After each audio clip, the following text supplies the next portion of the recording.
ప్రతి విజయం వెనుక ఉంటుందో మహిళ వెలుగుల్ని పంచి కరిగే కొవ్వొత్తిలా ఆ వెలుగే సత్యం శివం గుర్తిస్తే నీదే జయం ఒక మగువ శాపంతో పసివాడే గగనం ఒక మహిళా శపథంతో కొణికిల్ది భువనం మధురం నీ చరితం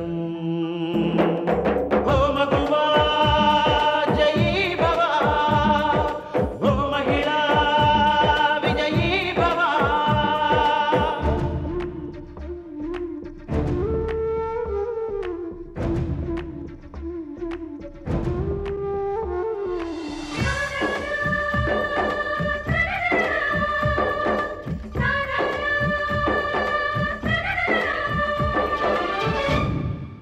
ఒట్టి మాటతో ఒక్కనాటికి రాదు రాదు జయము చిత్తశుద్ధితో చెమట ఓడ్చితే అందదా విజయము పిడుగు రాలిన అడుగు ముందుకు వేయుటే ధైర్యము మనసు చూపిన మార్గ మొదలగా సాగని పయనము అంతులేనిది నీ సహనము సాటి లేనిది నీ త్యాగము బతుకు బాటలో ఎన్ని వెతుకులాటలో మలుపు మలుపున ఎన్ని ఆటుపోటులో గెలుపే నీ ధ్యేయం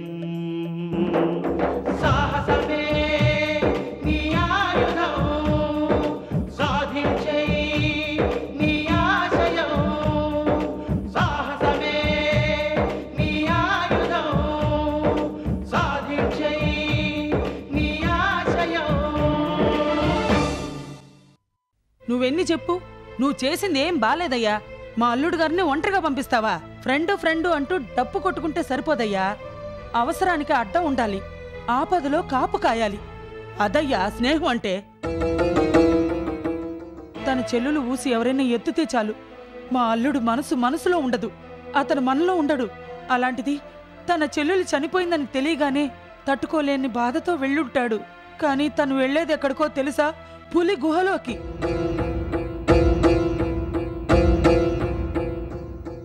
ఆ బలరాం ఎలాంటివాడో నీకేం తెలుసు మూర్తి? వాడన్నిటికీ తెగించినవాడు. అన్నంత పని చేసి తీరుతాడు. అమ్మా, వాడేదో చేస్తాడు అంటూ లేనిపోని భయాలు పెట్టకమ్మా. ఏం చేస్తాడే? నోరు ముయ్యవే. గుడ్డొచ్చి పిల్లనెక్కిరిచిందని వాడి సంగతి నీకేం తెలుసే? మీ అమ్మా నాన్నలు దొంగచాటుగా ఊరు వదిలినప్పటి నుంచి చూస్తున్నాను.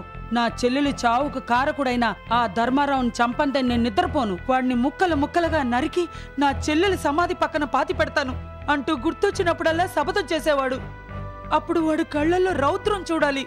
ఇప్పుడు గాని నా అల్లుడిని చూస్తే చస్తే వదలడు. నా అల్లుడిని చంపడానికే వాడున్నాడు. ఎలాగైనా నా అల్లుడిని కాపాడండి, నా అల్లుడిని కాపాడండి. అన్నయ్య గారు, ఆయన వెళ్ళింది ఎక్కడికి? వెంకటాపురం అమ్మా. వెంకటాపురమా? మనం ఒక్క క్షణం కూడా ఆలస్యం చేయకూడదు. వెంటనే బయలుదేరాలి. జయకృష్ణ, బండి తీరా. నాన్నగారికి ఏం కాదమ్మా. అమ్మ అన్నట్టు ఆ బలరాం మనిషి కాదు, మృగం. పదండి, తొందరగా రండి. అన్నయ్య, బయలుదేరండి.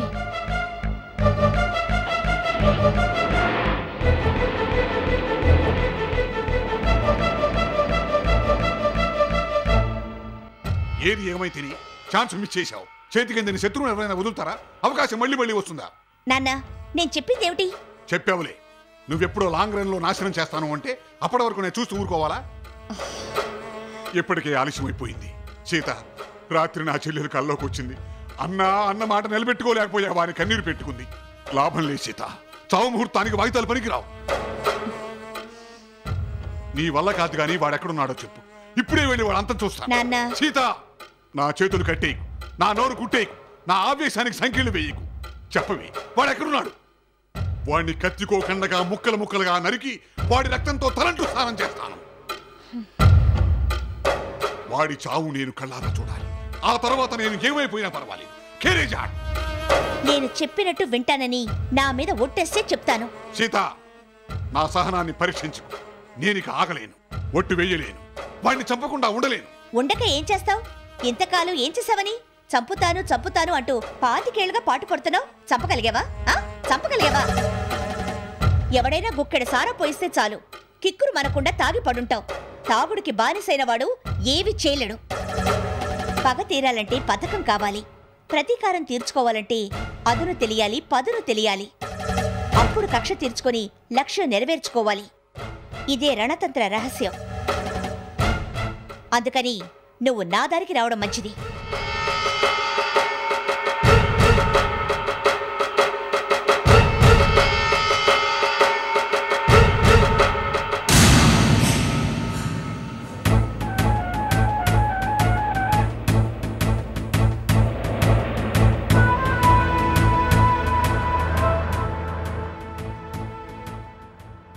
సీత ఎందుకు అలా చేసి ఉంటుంది? ఆంతర్యం ఏమై ఉంటుంది? కేవలం పగ తీర్చుకోవడానికే వచ్చి ఉంటుందా? మావయ్య, పగ తీర్చుకోవడానికే వచ్చిందైతే మనతో అంత మంచిగా ఎందుకుంది? నమ్మించడానికి. అది సరే, మన కుటుంబం గురించి ఎందుకంత కష్టపడింది? నమ్మించే ప్రయత్నంలో అది కూడా ఒక భాగమా? అయిండొచ్చు. రావడం పగ తీర్చుకోవడానికే వచ్చుంటుంది, కానీ తీరా వచ్చాక లైఫ్లో సెటిల్ అవ్వాలని మనసు మార్చుకొని ఉంటుంది. అందుకే నాకు లవ్ లెటర్ రాసి ఉంటుంది. ఎవరికి తోచినట్టుగా వాళ్ళు ఊహాగానాలు చేయటం అనవసరం. సీత ఎందుకు వచ్చిందో తనే చెప్పాలి. మాట్లాడొద్దు, ముందు త్వరగా పోనీ. అక్కడ ఏం జరుగుతుందో ఏవో. సరే, నువ్వన్నట్టుగానే నిదానమే ప్రధానము అన్నట్టుగా శత్రువుని చంపుదాము అనుకుందాం. మళ్ళీ నువ్వు ఆ ఇంటికి ఎలా వెళ్ళగలుగుతావు? ఆ ధర్మారావుకు నీ మీద సందేహం రాదా? నిన్ను అనుమానించకుండా ఉంటాడా? మళ్ళీ తిరిగి నువ్వు ఆ ఇంటి గడప తొక్కడం అంటూ జరిగితే నీకు గృహ నిర్బంధమే, నీతో పాటు నాకు కూడా శ్రీకృష్ణ జన్మస్థానమే గతి.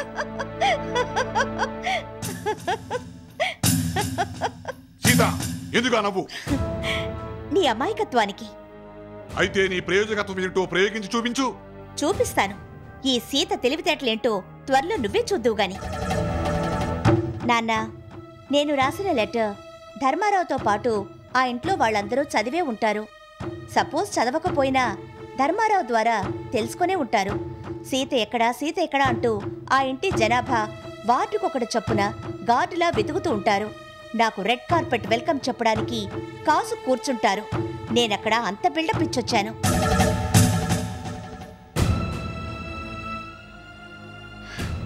ఇంత చెప్పినా నీకు అర్థం కాలేదా? నీ కూతురు ఆంతరంగికో నీకు అంతుపట్టలేదా? ఇప్పటికీ నా మాట నమ్మలేదంటే నీ దారి నీది.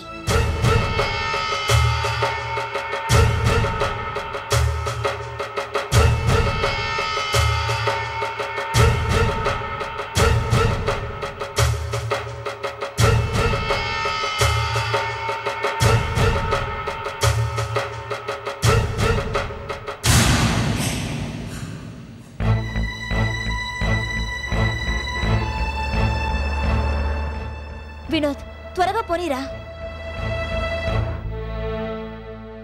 మనం ఏం చేసినా అరటి పండుల్లో సూది గుచ్చినట్టుండాలి. నొప్పి తెలియకుండా ముప్పు ఉప్పెన్లా ముంచెత్తాలి. ఇదే నీ కూతురు సీత ప్లాన్.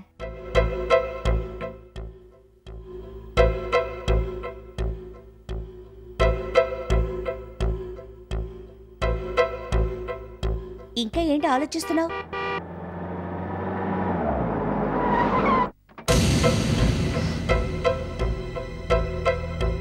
నాన్న, కథ మలుపు తిరిగింది. కంచికెళ్లాల్సిన కథ మన పంచకు వచ్చింది. మన శత్రువు అదే మీ బావ ధర్మారావు వస్తున్నాడు.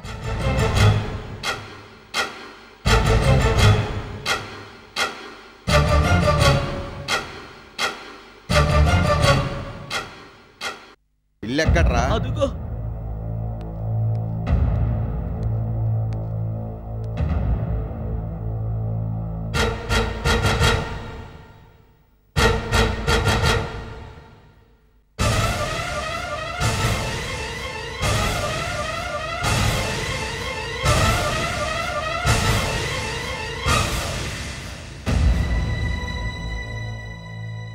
బావా,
బావా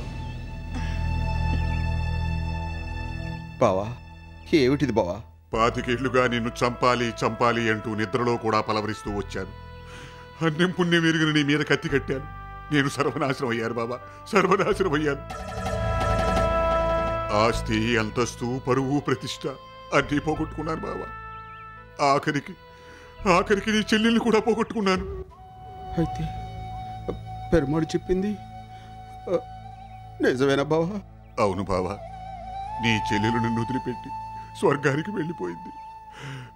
నీలాంటి పుణ్యాత్ముడికి ఉసురు పెట్టినందుకు నాకు ఈ శాస్తి జరగాల్సిందే బావా, జరగాల్సిందే. బావా, నీ చెల్లెలు పోతూ పోతూ కడసారిగా ఒక కోరిక కోరింది బావా. ఏమిటి బావా? చెప్పు బావా. మా సీతని మీ ఇంటి కోడలుగా చెయ్యమంది. నిజం బావా, చచ్చిపోయిన నా భార్య మీద ఒట్టు. నిన్న మొన్నటిదాకా నువ్వు తన సొంత మేనమావని తెలిగిపోయినా తన శీలాన్ని కాపాడుకోవడం కోసం మూగపిల్లగా నటిస్తూ మీ ఇంట్లో ఉంది. నువ్వు కూడా నీ మేనగోడలని తెలియకుండానే దాన్ని రక్షించావు. దైవ సంకల్పం అంటే ఇదే కాబోలు. అందుకే బావా, దాని బాధ్యత నీకు అప్పచెప్తున్నాను. నీ చెల్లెలు కోరిక ప్రకారంగా దాన్ని నీ ఇంటి కోడలు చేసుకుంటావో ఏం చేస్తావో నీ ఇష్టం. నా సీత నీకు అప్పచెప్తున్నాను.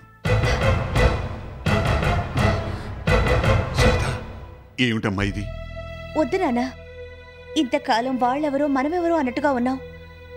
ఇక మీదట కూడా అలాగే ఉందాం. నేను మంచిదాన్ని కాదన్న అభిప్రాయం మావయ్యతో పాటు అదిగో వాళ్ళందరికీ ఉంది. ఇప్పుడు బంధుత్వం కలుపుకొని ఆ ఇంటికి వెళితే మాత్రం వాళ్ళ అభిప్రాయాలు మారతాయా? నన్ను నమ్ముతారా? చస్తే నమ్మరు. నమ్మకం లేని చోట జీవితాంతం బతకడం కన్నా నరక యాతన మరొకటి ఉండదు. అందుకని మనం ఎంత దూరంగా ఉంటే అంత గౌరవం. సీత, మరి అమ్మ కడసారి కోరిక? అమ్మ కోరిందని ఎల్లకాలం బాటలు పడుతూ కోడరికం చేయమంటావా? ఒకవేళ నీ కూడా నేను బరువైతే చెప్పు, నీకు భారం కాకుండా నా దారి నేను చూసుకుంటాను. బావా. అమ్మా సీత, నా చెల్లెల కోసం 25 ఏళ్ళుగా ఎదురు చూస్తున్నాను. ఏనాటికైనా చూడకపోతానన్న ఆశతో బతుకుతున్నానమ్మా. కానీ నా చెల్లెలు లేదని, నేను చూడలేనని తేలిపోయింది. నా 25 ఏళ్ల కోరిక పంచభూతాలా కలిసిపోయింది. నా చెల్లెలు నాకు కనిపించకుండానే అదృశ్యం అయిపోయింది. గుళ్ళో నువ్వు నాకు కనిపించినాడే నా చెల్లెలు నీలో చూసుకున్నాను. అందుకే నువ్వెవరో తెలియకపోయినా నిన్ను ఆదుకున్నాను. ఇప్పుడు నువ్వు నా చెల్లెలు కూతురో తెలిసింది. నా చెల్లెలకు ప్రతిరూపమే నిన్ను దూరం చేసుకోలేనమ్మా.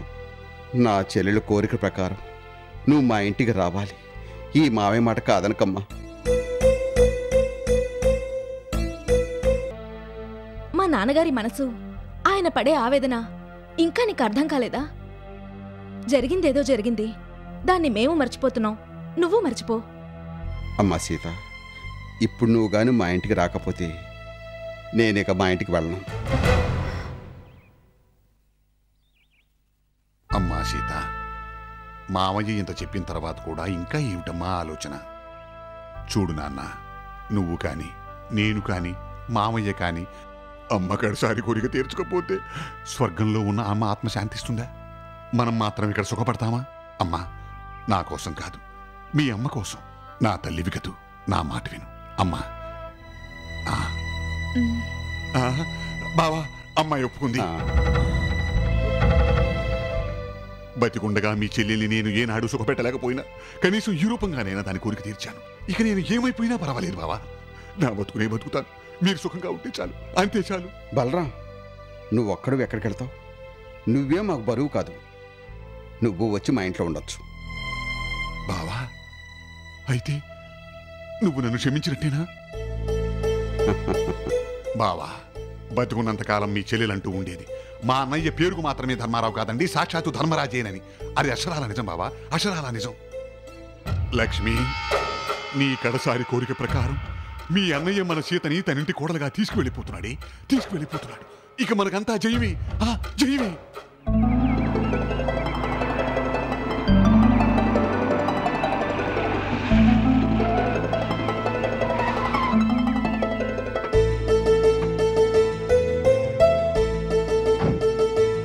రా బావా.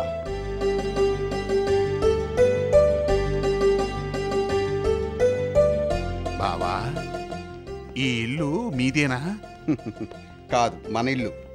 మనీలా ధర్మారావు అనే పేరు సార్థకం చేసుకున్నావా? పద. ఆగు.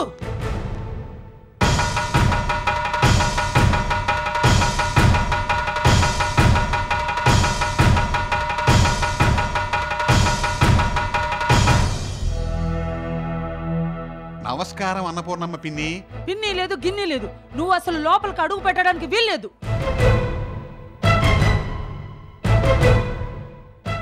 వెళ్ళొస్తాను బావా. ఆవిడ మాటలకేం గాని నువ్వు పద బావా. ఒరే బలరాం, ఏం మొహం పెట్టుకొని వచ్చావురా? నీకు సిగ్గు లజ్జ చీము నెత్తురు లేవట్రా? వచ్చిన దాన్నే వెనక్కి వెళతావా లేదా? అత్తయ్య, మంచి చెడు లేకుండా ఏమిటా మాటలు?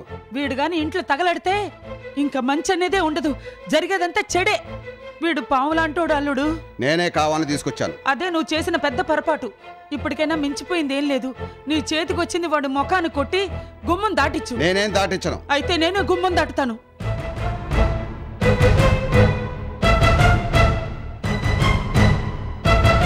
ఈ శనిగొట్టోడు ఉన్న ఇంట్లో నేను ఒక్క క్షణం కూడా ఉండను. వాడే నీకు ముఖ్యం అనుకుంటే నా దారిని నేను చూసుకుంటాను. ఇంకెందుకు కొంపలో? అమ్మా, నువ్వేనే చెప్పు, కంగారు పడకమ్మా.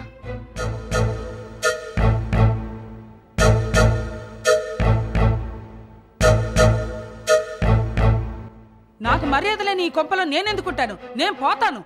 పిన్ని వద్దు పిన్ని, నువ్వు వెళ్ళొద్దు. నా కోసం మీరు తగాదా పడద్దు. మేమే వెళ్ళిపోతాం బావా. అమ్మ సీత, పెరుమాళ్ళు పదండి, వెళ్ళొస్తాం బావా. నువ్వే వెళ్ళక్కర్లేదు, వెళ్ళవని ఆపనక్కర్లేదు. అంటే నాకన్నా వాళ్లే ముఖ్యమని నన్ను పొమ్మని చెప్తున్నావా? నేను మిమ్మల్ని వెళ్ళమని చెప్పట్లేదు, వాళ్ళు ఉండమని చెప్తున్నాను. అంటే రాజుగారు మొదటి భార్య మంచిదంటే రెండో భార్య చెడ్డదన్నట్టేగా? వాళ్ళని ఉండమంటే నన్ను పొమ్మన్నట్టేగా? పోతాను. కానీ వాళ్ళ సంగతి మీకు తెలీదు. ఈ అన్నపూర్ణ మాటలు త్వరలోనే మీకు తెలుస్తాయి. చెయ్ తప్ప. బావా బావా, ఆవిడ గారు ఎక్కడికి వెళ్ళదు. 2 రోజులు తిరిగి వస్తుంది చూడు. అల్లుడు, 2 రోజులు కాదు, 2 జన్మలైనా ఈ ఇంటికి రాను. బావా, నువ్వు ఈ ఇంటి అల్లుడివి. నీకిక్కడ పూర్తి స్వాతంత్రం ఉంది. ఈ ఇంట్లో వాళ్ళకున్న హక్కులు నీకున్నాయి. హక్కులు ఇస్తావా? హక్కులు తొందరలోనే బొక్క బోర్లో పడతావా అల్లుడు?